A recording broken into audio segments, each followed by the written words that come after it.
Assalamualaikum warahmatullahi wabarakatuh. Yang kami hormati Bapak Muhammad Yusuf, SSTMT, sebagai dosen dan mata kuliah rangkaian kami dari kelompok 4 akan mempresentasikan apa itu muatan, arus, dan tegangan. Pertama-tama kita akan memperkenalkan diri terlebih dahulu. Perkenalkan, nama saya Jamhari dengan NIM 25010434 dan teman saya. Perkenalkan, saya Muhammad Fatoni. Perkenalkan, nama saya Jafar Maulana Izin. Nama hidup mahasiswa 25020435. Jadi segitu sedikit perkenalan dari kita. Selanjutnya kita akan membahas materi ini.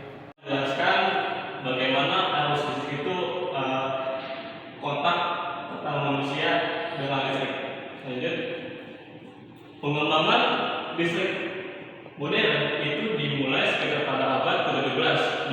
Lanjut, di mana kita bakalan menemu nama-nama hebat yang ikut menyumbangkan ilmunya di bidang listrik seperti William Gilbert, Michael Faraday, Alexander Volta, dan Benjamin Franklin. Belum. Nah, sebenarnya teman-teman, pengamatan tentang listrik itu sudah dimulai dari zaman sebelum Masehi, yaitu sekitar pada abad ke-600 sebelum Masehi. Tapi pemahaman tentang listrik pada saat itu masih terbatas karena seringnya dikaitkan dengan hal yang berbau mistis dan tidak tercatat secara rapi dalam satu karya ilmiah. Nah, tadi ulang lah waktu. Gak usah. Gak usah lagi lah, langsung aja yang muatan terus yang poin-poin yang emang disuruh aja. Buat apa ini so? Sejarahnya? Nah kan sejarah kan di masing-masing itu ya? Enggak sih, semuanya gua Maksud gak? masuk. Gimana? Sejarahnya ini kalau boleh ditungguin. Agak sejarahnya tuh tegangan. Lanjutkan. Ini udah kan tadi kan? Iya. Lanjut. Nah, di tengah masyarakat yang suka menjelaskan segala sesuatu itu dengan hal-hal yang berbau mistis dan tahayul, orang ilmiah ini mulai muncul dan coba kasih penjelasan yang lebih logis tentang atau mengenai fenomena alam. Lanjut. Contohnya itu seperti Thales dari Miletus yang mempunyai gagasan terkenal, yaitu bahwasanya segala sesuatu itu dasarnya adalah air. Nah, teman-teman, kalau teman-teman suka nonton film Jurassic Park, pasti nggak asing dengan benda ini. Batu ini adalah batu yang terbentuk dari getah pohon kuno yang membatu selama jutaan tahun. Nah, disebut itu batunya batu ember, teman-teman. Tercatat, Thales juga pernah iseng menggosokkan batu ini tuh dengan kain wol, dan Thales menemukan bahwasanya batu itu mempunyai kemampuan untuk menarik benda-benda halus seperti debu ataupun bulu-bulu hewan. Nah, seperti kalian itu seperti kalian menggosokkan pengiris di dalam rambut. Nah, itu seperti itu. Contohnya dari Thales ini. Lanjut, kita akan Nah, tapi gue lupa. Iya, coba suruh lagi. Masih jauh.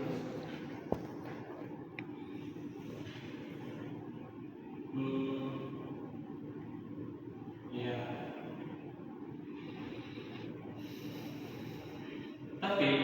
Tapi tentunya pengamatan tentang fenomena itu pada saat itu masih terbatas dikarenakan keterbatasan dalam teknologi dan ilmu pengetahuan. Jadi kesimpulan dari fenomena ini tuh hanya sebatas ditulis sesuai dengan pengamatan Thales saja. Dan tapi ini yang menyebabkan atau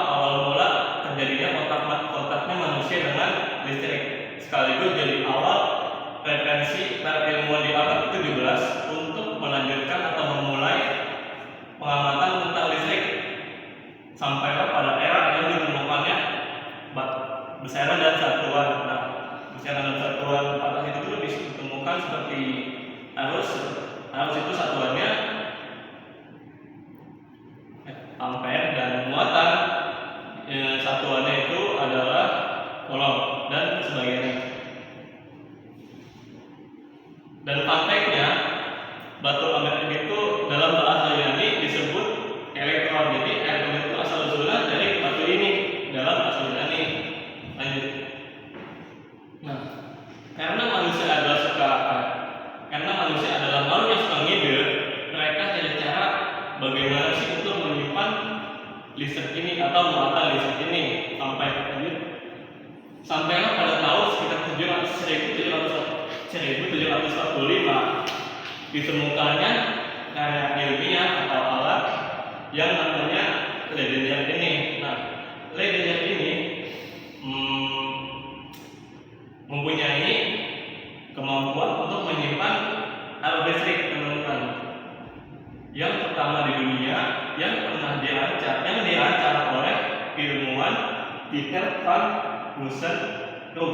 Beliau adalah ilmuwan dari Universitas Leiden di Belanda. Untuk konstruksinya juga simpel. Kita cuma butuh dua toples. Kita cuma butuh toples nastar yang kita isi dengan air, dan ditutupnya di ujungnya itu dikasih paku, dan ujung pakunya itu kita bentuk bola benjol. Dan untuk cara kerjanya juga simpel. Kita cuma perlu ngegosokin bahan elektrostatik atau batu amet ini, kita gosok. Nah, setelah kita gosok, batu itu tuh bakalan berisi muatan. Nah, setelah batu ini kita gosok dan berisi muatan, kita akan tempelkan ke minyak ini. Nah, jadi muatannya itu mengalir ke dalam minyak ini, teman-teman. Nah, proses ini kita bisa mengulang struktur kita sampai mengulang struktur kita.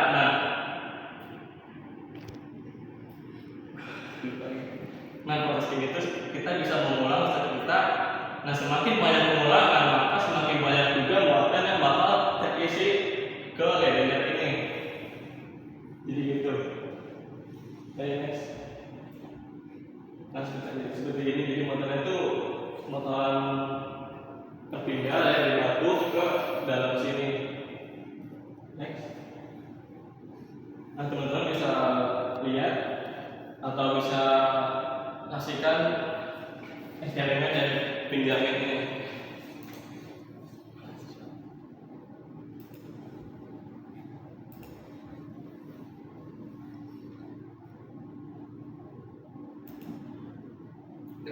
Kelihatan ya?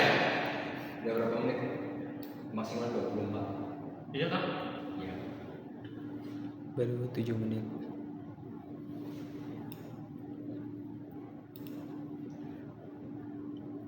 Nanti dipotong-potong aja. Oke, next. Jadi sekitar pada abad ke-19 atau pada tahun 1800, ilmuwan dari seluruh Italia yang bernama Alexander Porte itu menciptakan batu bata pertama di dunia yang kita sebut sebagai portapail. Nah, untuk konstruksi ini juga simpel. Kita cuma butuh dua plat yang berbeda, lalu ditumpuk menjadi satu dan dipisahkan, dan dipisahin itu dengan cairan elektrolit. Nah, untuk menambah kapasitas dari kapasitas dari portapail ini, kita cuma perlu menambah tumpukannya menjadi satu dan kita susun menjadi satu di dalam tabung. Nah, di saat tumpukan plat ini terkena oleh cairan elektrolit, itu tuh ada reaksi kimia yang terjadi. Nah, reaksi kimia inilah yang mengakibatkan munculnya listrik, teman-teman. Jadi begitu. Jadi segitu aja untuk sejarah listrik itu ditemukan sampai kebijakan satuan ditemukan dan hingga menjadi satu karya ilmiah, teman-teman. Nah, kita mulai dari dasar-dasarnya dulu ya. Definisi listrik, apa sih definisi listrik itu? Waktu listrik itu sifat dasarnya kayak yang bikin gaya listrik. Nah, jenisnya ada dua, yaitu positif dan negatif. Dan prinsipnya gampang, kalau sesama jenis mereka akan saling tolak menolak, dan kalau berbeda mereka akan saling menarik. Kalau tadi kita baru definisinya, kita sekarang gimana cara mengukur muatan listrik itu. Nah, muatan listrik itu diukur dengan satuan kolom disingkat dengan C. Ukuran muatan elektron punya muatan kecil banget, yaitu minus 1,6 kali 10 pangkat 19 C. Sedangkan muatan proton yaitu plus 1,6 kali 10 pangkat minus 19 C.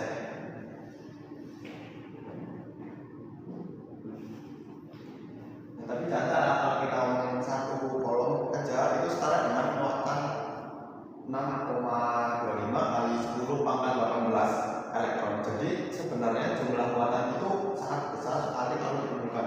Itu kenapa satuan kolom dijadikan satuan standar. Kalau satuan yang sudah kita pahami, sekarang kita bahas gimana muatan itu saling berinteraksi dalam bentuk layar. Interaksi antara muatan dijelaskan dalam hukum kolom.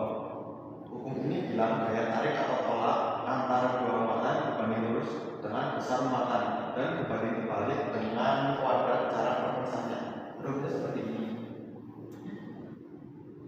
Nah, dari rumus ini kita bisa simpulkan kalau muatan semakin besar maka gaya listrik semakin kuat. Kalau jaraknya makin jauh maka gaya listrik semakin lemah. Gampangnya kayak kalau kita ngobrol sama teman dekat itu suaranya jelas, dan kalau jauh itu suaranya sama. Sekarang setelah tahu rumusnya kita lihat diskus. Jadi gaya listrik itu ada dua kemungkinan. Kalau mereka sama, mereka akan saling tolak menolak.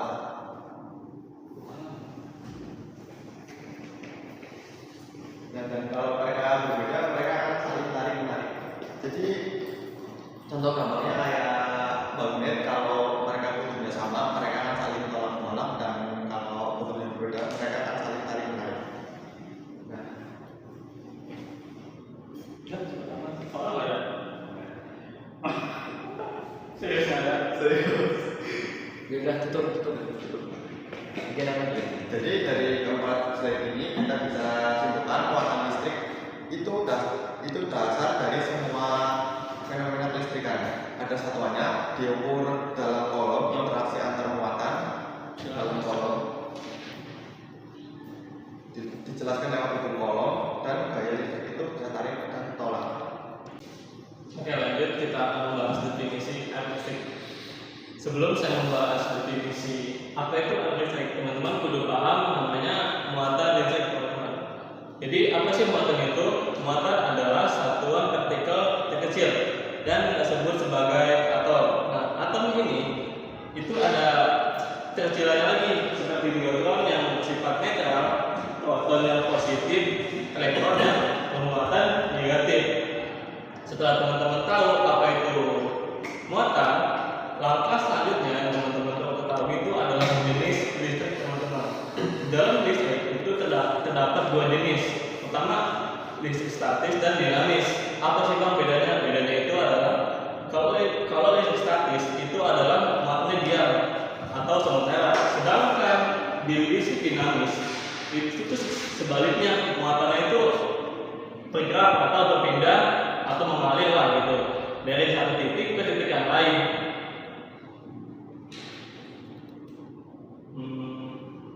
Nah, untuk kita cari bosannya arus listrik itu kita bisa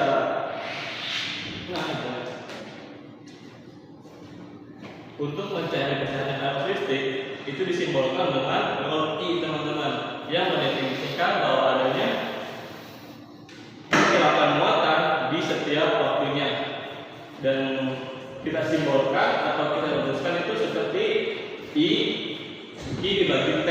Dan nah, setiap simbol matematis kita bisa menarik suatu definisi atau kesimpulan bahwasanya arus itu muncul karena ada perubahan atau pergerakan muatan di setiap waktunya. Jadi gitu. Nah, intinya arus itu adalah muatan yang bergerak Dan kalau muatan itu bergerak, maka ada arus yang muncul. Sebaliknya, kalau muatan itu nggak bergerak, maka tidak ada arus yang muncul. Lanjut. Nah, ini kita ada soal, yaitu jika arus dalam sepotong kawat penghangat berisi 13 ampere, apakah banyaknya muatan listrik yang mengalir melalui penopang kawat selama 7 menit 30 detik. Pertama-tama kita tuh kudu menganalisis soal tersebut, apa aja sih yang diketahuinya dan apa yang ditanya. Soal di sini diketahui itu ada arus listrik dan waktu. Jadi kita tulis arusnya itu 13 dan waktunya itu 7 menit 30 detik. Nah, karena waktu adalah satuannya itu detik, kita ubah menit ke detik. Jadi 7 menit kita ubah ke menjadi 420 detik dan ditambah 30 menjadi 450 detik. Lalu kita lanjut dengan memasukkan yang diketahui itu ke dalam rumus, sehingga untuk mencari muatan itu kita hanya perlu S atau waktu dikali dengan arus, teman-teman. Jadi 13 dikali 450 itu 5.850 kolom muatan gitu.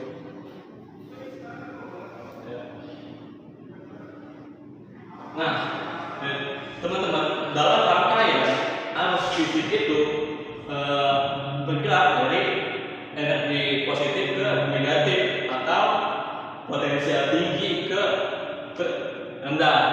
Sedangkan muatan atau elektron itu terbalik dengan arahnya arus. Jadi kalau arus itu dari positif ke negatif, sedang elektron itu adalah dari negatif ke positif. Gitu, teman-teman. Udah. Nah, jadi teman-teman bisa lihat nanti. Dan sekian dari saya untuk mendefinisikan apa itu arus dan soal. Jadi itu aja. Selanjutnya saya akan mempresentasikan apa itu tegangan. Jadi sebelum saya menjelaskan apa itu tegangan, saya akan memberitahu sejarah tegangan. Jadi ada berbagai macam penemuan tegangan listrik, dimulai dari sekitar 600 sebelum Masehi yang menemukan listrik statis pada batu ember yang dimasukkan ke kain bol dapat melek penjaringan. Kemudian William Gregor pada 1900 yang memperkenalkan istilah elektrikus yang merujuk pada penemuan energi amperes. Kemudian ada Carlos Francis Devay pada sekitar abad 18 yang membedakan dua jenis muatan yaitu positif dan negatif. Kemudian yang berikutnya itu ada Benjamin Franklin pada tahun 1750 yang membuktikan muatan positif dan negatif melalui layang-layang yang diterbangkan saat hujan petir. Namun puncak dari semua penemuan tersebut adalah saat Alexander Volta pada tahun 1800 menciptakan baterai Volta, sel listrik pertama yang mampu menghasilkan aliran listrik secara terus-menerus. Penemuannya yang sangat penting ini menjadikan sumber listrik pertama yang dapat diandalkan. Kemudian untuk menghargai kontribusi Alexander Volta, satuan untuk mengukur perbedaan tegangan listrik dinamakan volt. Lanjut.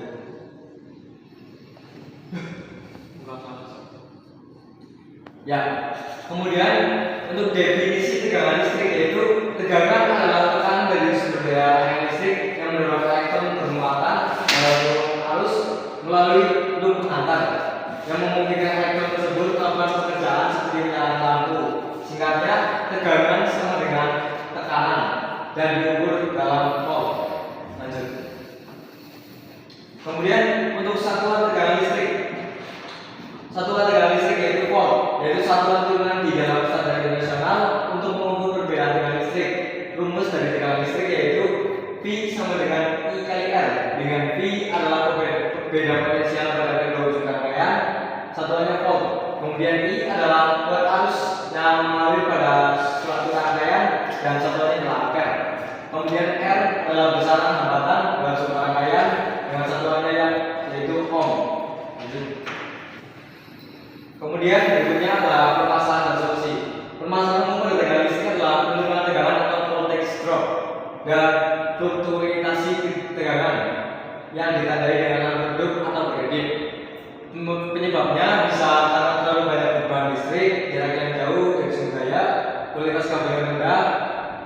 dari kualitas yang bergerak.